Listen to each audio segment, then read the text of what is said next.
Alafia Espresso Talk Today community, and Aquaba to the Espresso Talk Today show. Welcome to the Espresso Talk Today show. I'm Amma Robin, host of this great and groundbreaking podcast show. If you're just joining Espresso Talk Today, then I wish you an especially happy and hearty Aquaba, or welcome, to the show and to the Espresso Talk Today community. Our community of amiable intellectuals welcomes everyone. We discuss everything on this Black Empowerment podcast show, from the happy and uplifting to the uncommon and the uncomfortable. Nothing is off the table here. Asante Sana for joining our Black Empowerment podcast show today. We are continuing with our April theme, Black Health. Remember, Black health is Black empowerment. You might have noticed that I greeted you by saying Alafia. Alafia is a word in the Yoruba language meaning good health and peace. Today's show is extra special. Of course, all of our shows are extra special, but this show is extra special and extra uncommon because we have two experts on the show today. Not one, but two. Yes, this is our Excerpts by Experts show today. The Espresso Talk Today team is meeting with two experts in Black health. But we're taking a different approach to Black health today. One takes an historical approach. The other focuses on mental health. But both examine the foundations and effects of racism on Black health. We have Professor Deirdre Cooper Owens and Professor William A. Smith on the show today. I'll tell you more about them in a minute. Both of these amazing professors, both of these amazing experts appeared on the Espresso Talk Today show, and we are playing excerpts from those shows. Their appearance is the gift that keeps on giving. Asante Sana to the good professors for being in the building with us today. Let's get to it.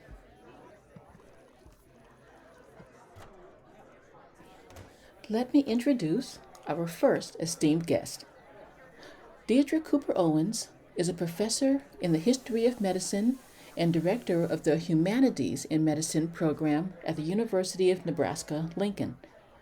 In this position, Dr. Cooper Owens is one of only two Black women in the United States running a medical humanities program. Dr. Cooper Owens is also the director of the program in African American history at the Library Company of Philadelphia, which is the country's oldest cultural institution. Time magazine describes Professor Cooper Owens as one of the country's most, and I say in quotes here, acclaimed experts in United States history. She is steadily working towards making history more accessible and inspiring for us all.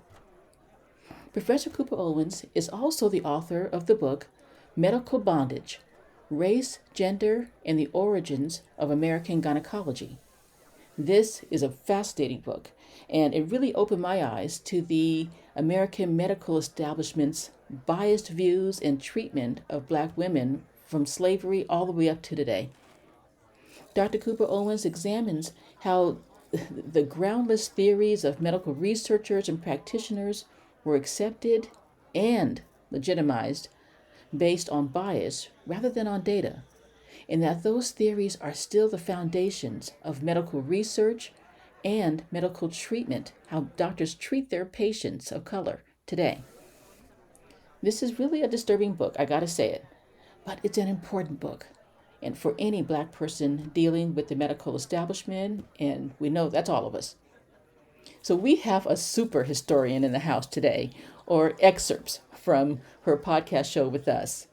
And I gotta add here that Professor Cooper Owens is a proud graduate of two historically Black colleges and universities, our HBCUs, Bennett College and Clark Atlanta University.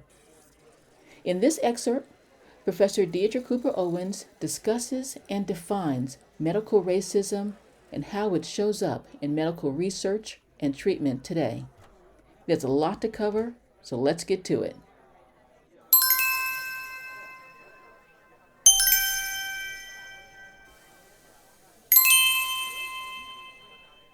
So medical racism, if that's a term I've heard, what does that really mean? Medical racism is like other forms of racism, I think in this country and globally, it's based upon a legacy of power imbalance. It's based upon, and it's not, it obviously just doesn't pertain to Black people, because you find distressing statistics around Latinx people, indigenous people, Black people in particular, where the negative medical outcomes are not just based on, kind of these biological deficiencies, but they're based on the ways that clinicians and practitioners treat patients because of their own biases. You tend to see a lot of discriminatory practices. You will even have these kinds of wacky theories about biological differences between Black people and white people. There's a so-called syndrome called wimpy white boy syndrome, where when white male infants, newborns, are born and they are premature and low weight birth, there's this belief that, just white male children just don't do, newborns don't do as well as other preemies because they're not as strong, right? And the assumption that somehow Black, and the stats have borne this out, Black female newborns tend to do better. But ultimately, in terms of survival, the white newborn infants tend to survive at higher rates than Black male infants. But often the Black male infants don't get the same level of care. Yeah. So it might not even be on this, oftentimes it's not, I think most people who have these biases aren't thinking consciously, I am going to destroy this little newborn, child. But the ways that this country literally socializes how we should treat Black people as different at any age, doesn't matter if you're a newborn or elderly, right? And even the ways our bodies have been treated in death.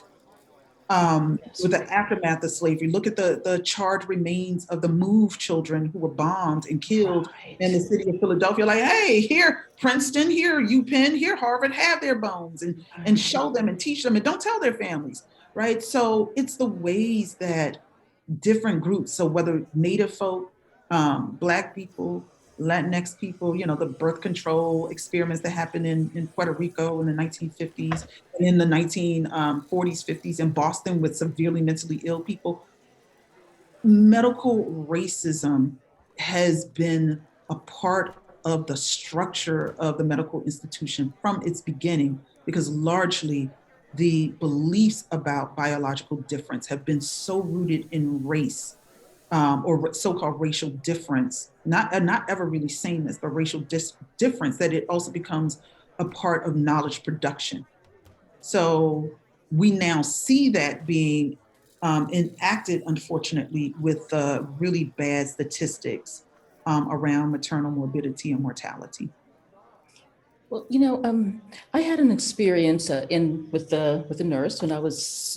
She needed to put in what did she do? She needed to put in an IV, and she was having a lot of trouble finding a vein, which for me was very strange because I have great veins. Anyway, she was saying then that I do. No one's ever had a problem until her, and she kept poking and poking around, and she said, "Well, the problem is that Black people have thicker skin." And so she said that what I need to do is I'll put it in the back of your hand, which was actually very painful. Painful, yes. Yep. Yeah, and I thought, wait a second, where did she come up with this? That Black people have thicker skin. But on the other hand, then, I've also been hearing that, Black people don't absorb vitamin D as well, so we need to supplement more.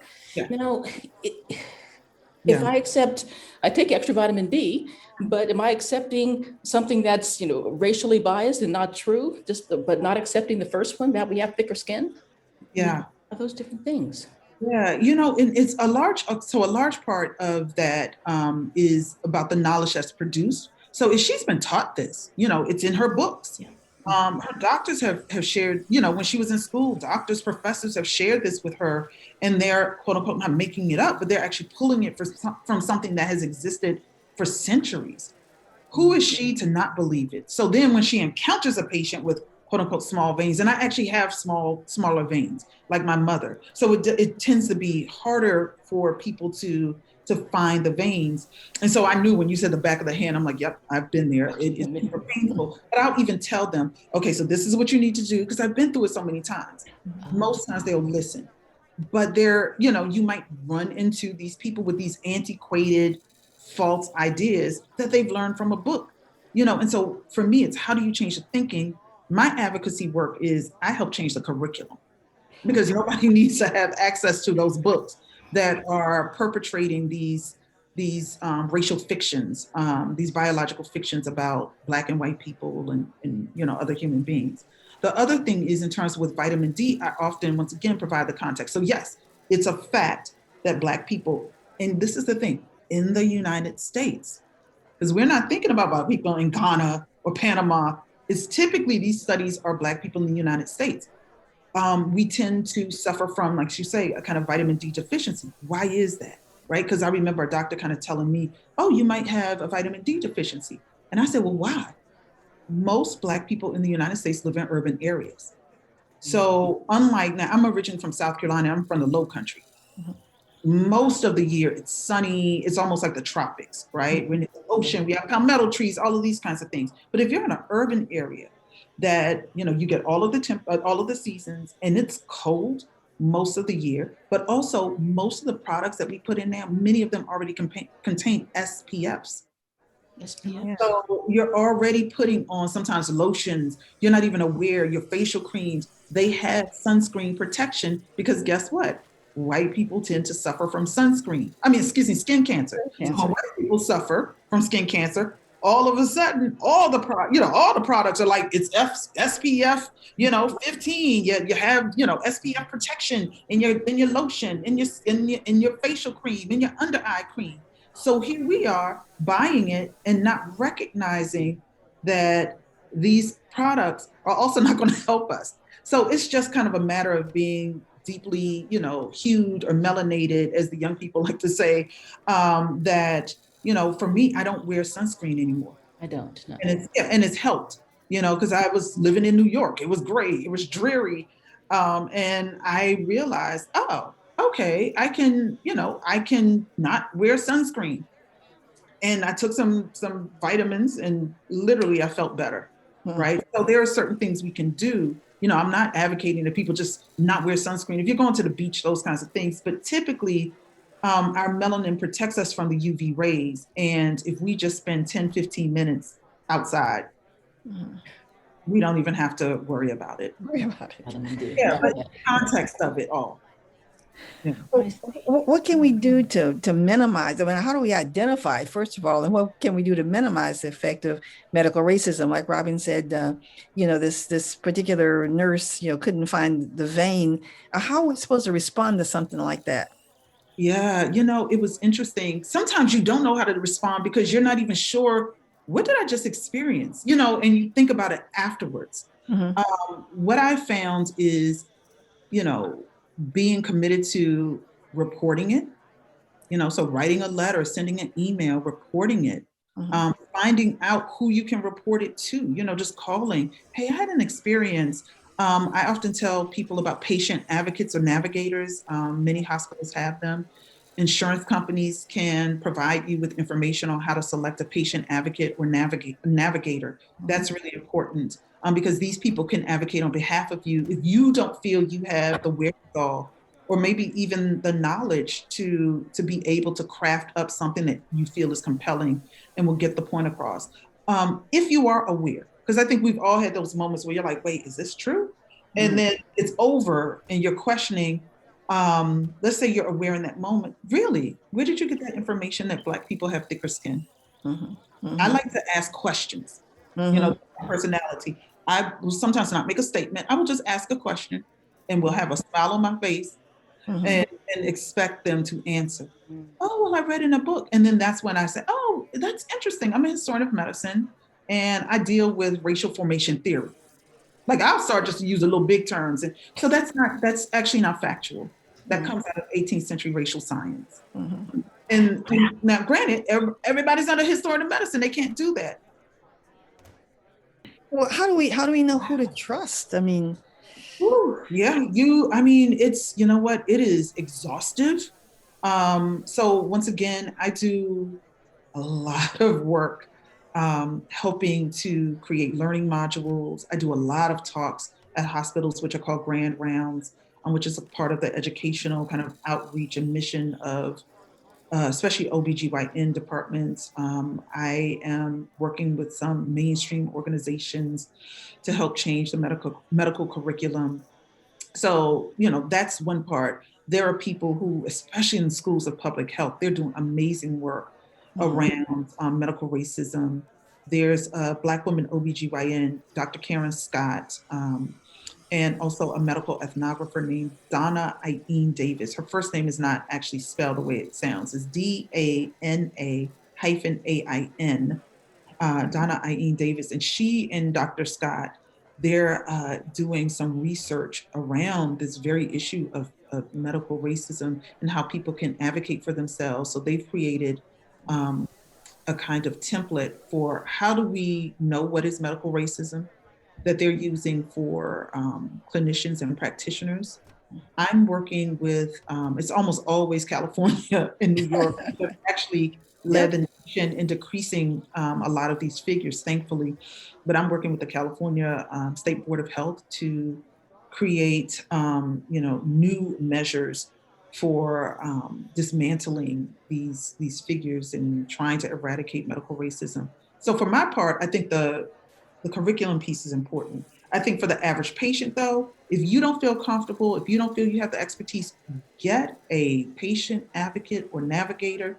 Get your big mouth relative friend who you know will not be afraid to ask questions, and let the doctor know, oh, I have an advocate on the phone with me. And so they're going to be observing. I don't care if it's your cousin, who has the ability to ask those questions that you might be afraid to ask. The other thing is there is an app created by a Black woman called IRTH. It is available on the App Store via iOS, so if you have an Apple phone. And Kimberly Allen Sears has created an app. She's an author, she's a mom, she's a reproductive justice and birthing justice advocate and activist. She's created Earth so that Black and brown women primarily, but I think any woman of color who has experienced medical racism can log in their experiences, and the app acts as a national data tracking system. Where you are now advocating for yourself. And now there's going to be a repository where it's like, let's say Dr. Jackson at ABC Hospital in the Bronx has a particular history of being, written up. There are complaints about him or her. What you can do, this app allows you to say, so guess what we're going to do? We're going to avoid him or her or they. And it becomes a large part of a database. And I have been, and in fact, I just said this to a group of doctors that I spoke with right before I joined you all in this interview. I said, there has to be something punitive. Every other industry has punitive measures for people who are harmful and keep messing up. Doesn't mean it's perfect, but I know if I'm abusing students as a professor, or I write books and it's full of misinformation, guess what? I may eventually lose my job. Even for the cops who, Lord knows it's a problematic industry, but even for the ones where, they're brought to trial and the evidence is just damning. Look at Derek Chauvin, on the anniversary, yesterday was the anniversary of George Floyd's murder. He was brought to trial and he was indicted because the evidence was damning. It was one of the few times where we were like, finally, the justice system is working. So even for that industry, there's still some punitive measures where you can lose your pension, you can lose your job, or you might be demoted, or, there might be a settlement or something like that. That doesn't really exist when we think about, the maternal health crisis. Everything tends to be on doulas, midwives, the patients. And I'm saying, what are we trying to do to make sure these people don't have access? So I'm telling hospital administrators and clinicians, y'all are going to have to create some measures to punish these people because they are harmful. They're killing Black people. They are.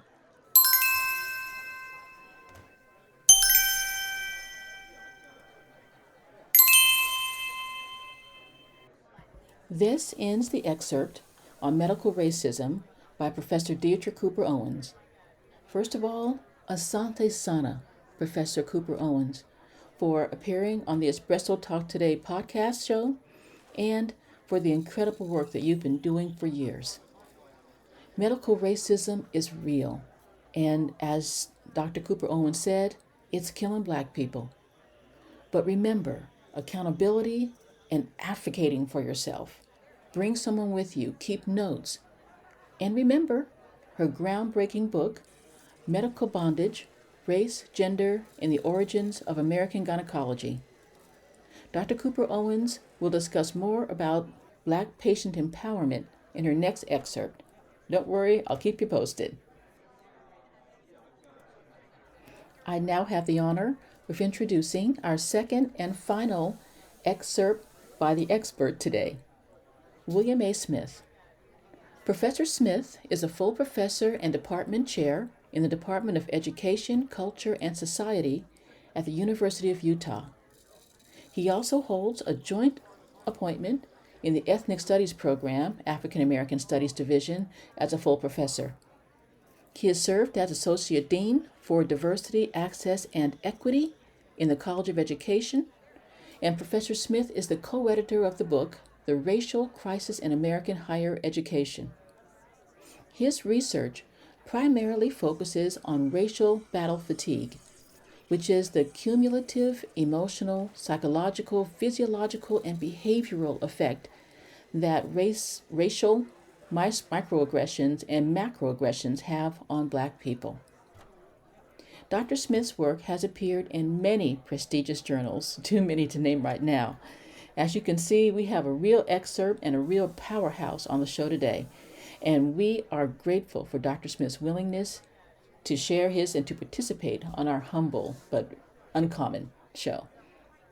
So we have a super psychologist in the house today, or excerpts from his podcast show with us. In today's excerpt, Professor William Smith introduces racial battle fatigue. He actually coined the term. He will discuss the symptoms of racial battle fatigue and its impact on Black health.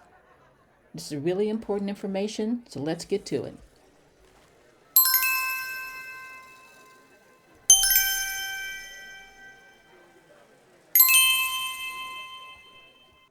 I just wanted to get your opinion, Dr. Smith. How would you define racial battle fatigue?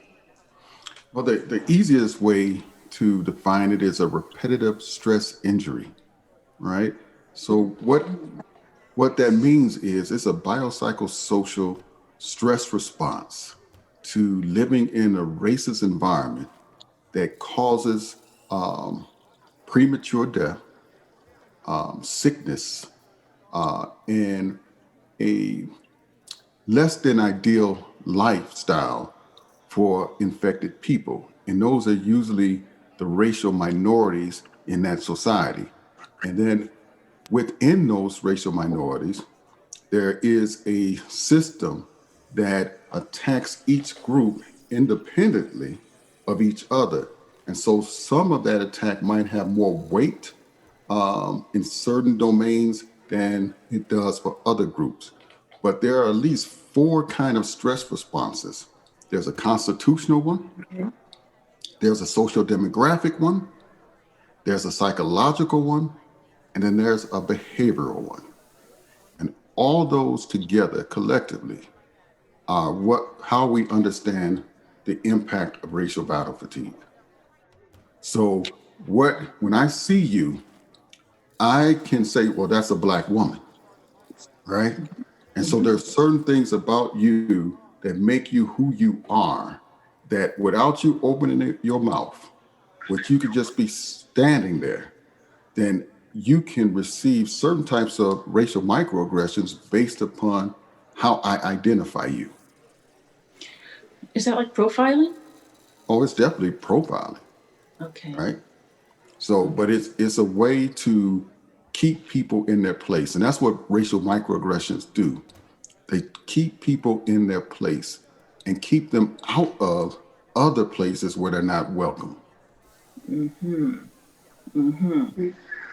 And so what oh no, you go ahead. what's an example? I think we're going to ask the same question. What's an example of microaggression? And you mentioned like micro level one, or is a small thing happening? So Dr. Chester Pierce was a Harvard psychiatrist and a professor also in the College of Education. And he's the one who gave us the term racial microaggressions. And racial microaggressions initially meant those kind of subtle, mundane experiences that Black people deal with on a daily basis that causes them stress. All right. So it can be, instead of a macroaggression, the microaggressions tend to cause more damage because we have less coping strategies to kind of keep those things at bay, as opposed to those that are macroaggressions. So macroaggressions are those things that are typically at the more community level, group level, institutional level, right? So if something happens like that's, we see the Klan march, we have more adapting coping strategies for that, as opposed to somebody making a racist remark towards us, and that causes us kind of psycho-emotional injury. I mean, like a common thing I've had, being followed around in one of my favorite makeup stores. I go in there and I'm finding that I'm getting followed around in there. Is that Exactly. And then they can say, well, no, we're just making sure that if you need anything, we're there. Or if somebody gives a backhanded compliment, all the time. So somebody looks at Marlene and says, oh, you're cute for a Black girl. And all of a sudden you think, what do you mean I'm cute for a Black girl? Right? So they might not realize what they said was a microaggression, but Marlene codes that as a microaggression. And anytime a microaggression or someone codes it, then it causes some kind of response. And it could be any of those kind of psychosocial, psycho-emotional responses, right? And even if she didn't code it as a racial microaggression, then her body still will respond to that attack. Because while the mind is a great source to avoid conflict, so it can play games, right? You say, well, that wasn't racist, but your body is a human lie detector. So you can't deny what's going on physiologically. Psychologically, you can play mind games with yourself. But physiologically, your body seeks balance. And any threat against your body is an attack. And racism is a violent act against the Black body.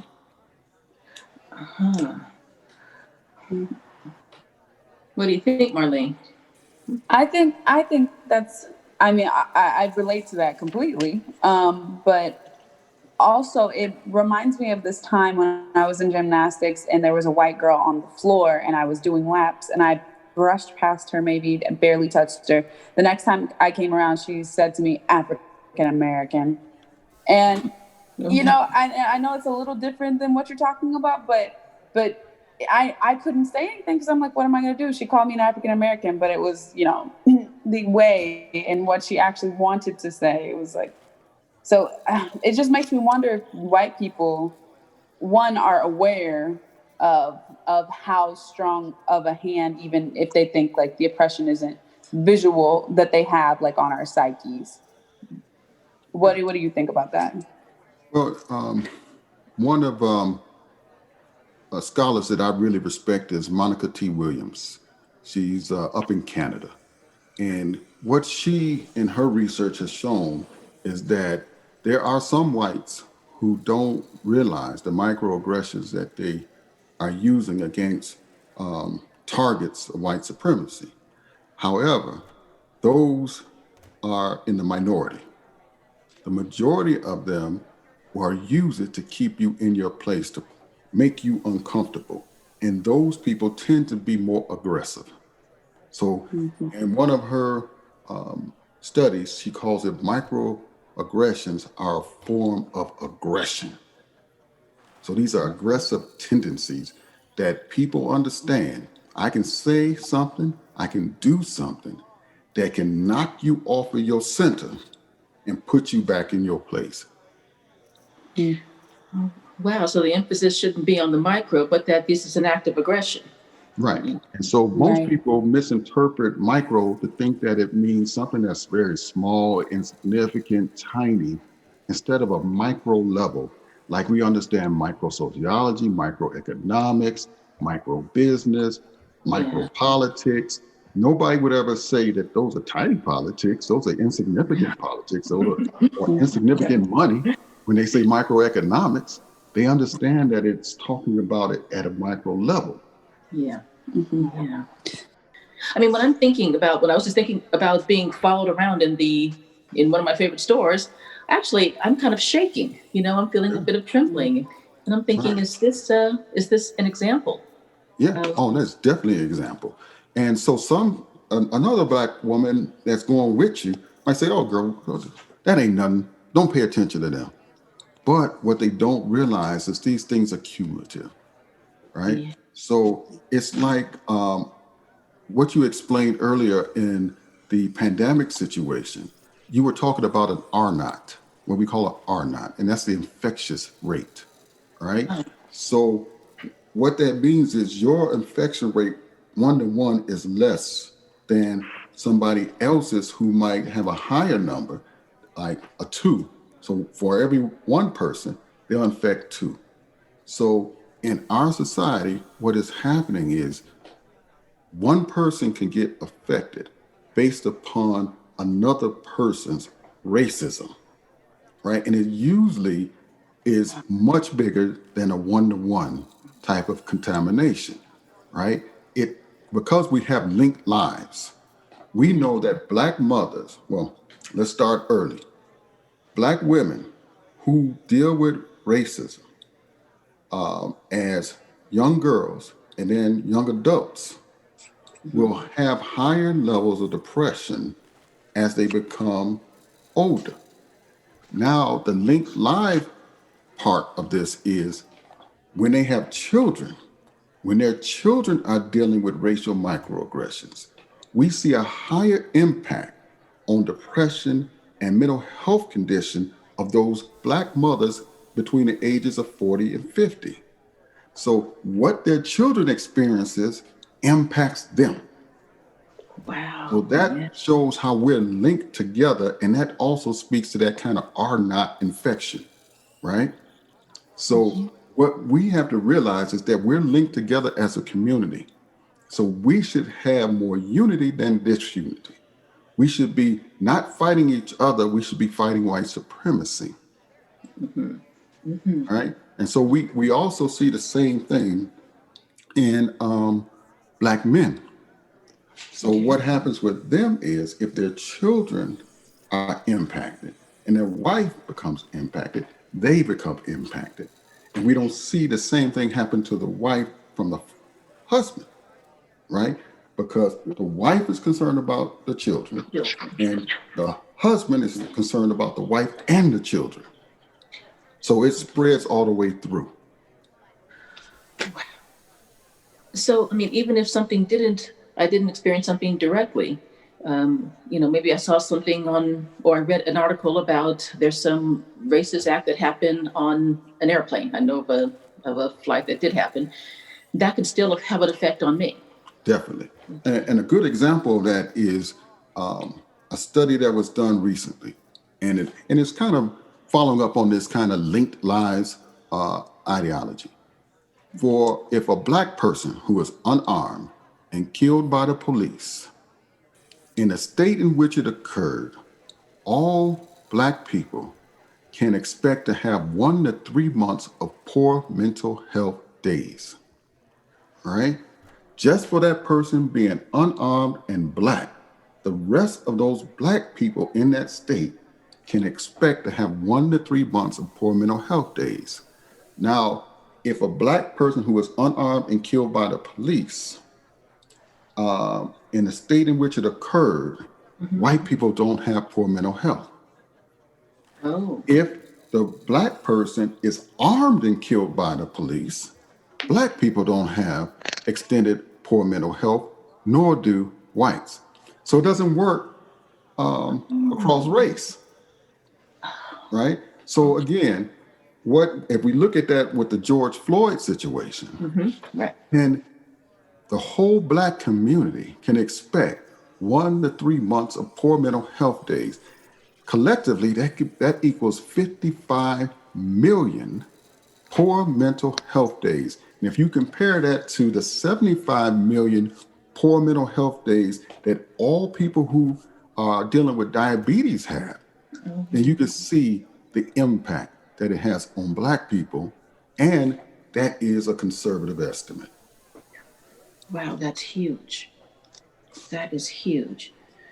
And when you say like poor mental health, you mean depression days, anxiety, insomnia? All that, all that equals up to racial battle fatigue. Okay. If you can name your pain, you can develop effective strategies for resistance and resilience. So it's less about it being okay, but racial battle fatigue allows you to say, it's not just me. Yeah. I thought it was just, most Black people don't play the race card. They wonder, well, why am I not good enough? Why couldn't I have done better? Why, they think that whiteness is better, right? Yeah. And they devalue Blackness, right? Because that's what our society trains us to believe.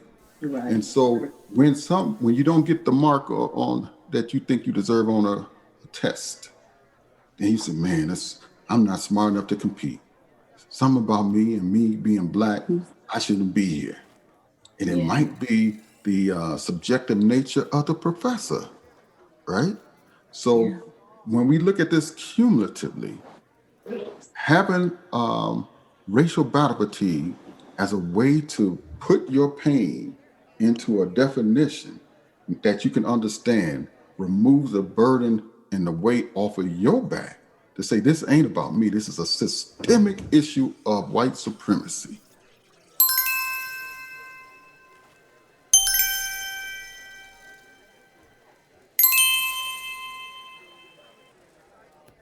This ends the excerpt on racial battle fatigue by Professor William Smith.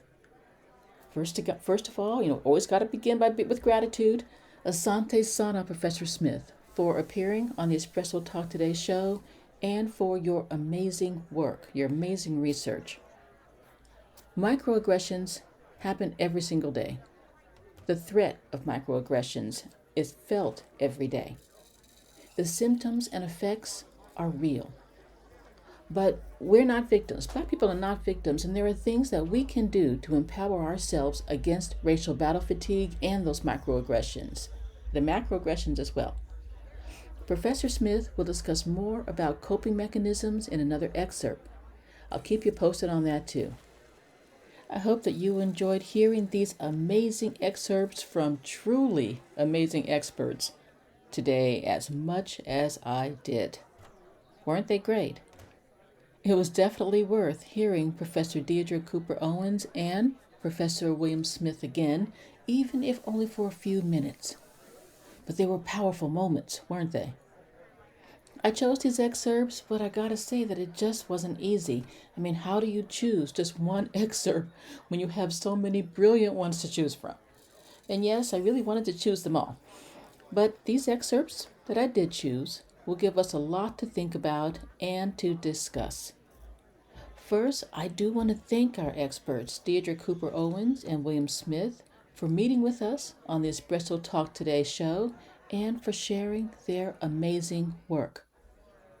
I also want to give them a huge asante sana for their incredible and important work that they're doing and have been doing for years. Their work and their research are saving and improving lives. Black and brown communities often are overlooked, ignored, or misunderstood, They're not included for important research studies, therapeutic work, and medical interventions and treatments. Instead, our communities are underfunded, overpoliced, stereotyped, and devalued.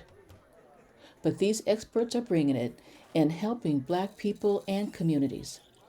They're improving our physical, mental, and emotional health, and they're on the front lines to stop the trauma of racism and to empower Black people. William Smith has taught us about racial battle fatigue, which he defined as a repetitive stress injury.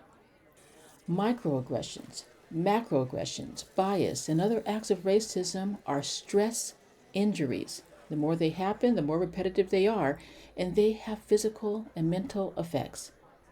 We can no longer just quote unquote ignore it or write it off or push ourselves to stop being so sensitive. Racism is real, and it has real effects on our bodies. Professor Smith explained this in very clear terms, and I hope that we will all heed his advice and take steps to stay healthy. As he said, the body is a great lie detector, so we got to listen to it. Deirdre Cooper Owens explained the history of medical racism in the United States, starting from slavery up to the present day. Yes, medical racism still exists today. Professor Owens ended on that note. It's still happening. As an historian, she provided the context of when and how certain medical practices were allowed, even encouraged, to be used on enslaved Black women. From these practices and beliefs about Black women and Black people in general, during slavery and afterwards, the medical community continued certain practices and continued to foster certain beliefs. Black people don't feel pain. White people have control over Black bodies. Black people do not have control over their bodies.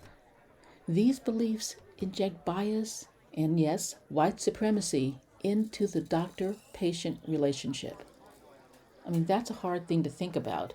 White supremacy in with your doctor-patient relationship. And yes, it's jeopardizing Black lives. In fact, Dr. Cooper Owens noted that it's killing Black people today. If these excerpts are leaving you asking for more, and I really, really, really hope that they are, then you can find links to these shows on our Espresso Talk Today website and hear the entire show. No need to wait. Just do it now.